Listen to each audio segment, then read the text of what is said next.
चंद के उस पार शुमाली पाकिस्तान की एक छोटी सी वादी में जहां पहाड़ आसमान को छूते नजर आते थे और दरियाओं के बहाव में सुकून की सरगोशियां थीं, नूर का बचपन गुजरा।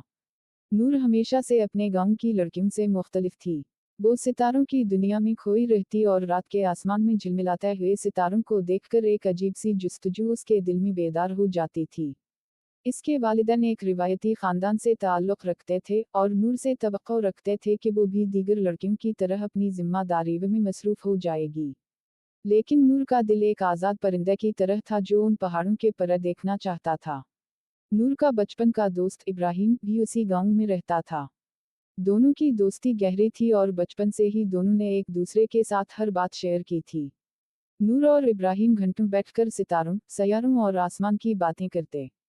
इब्राहिम का ख्वाब था कि वो एक दिन माहिर फल्कियात बनेगा और नूर भी इसके ख्वाबों की हमराही में हमेशा रहती थी।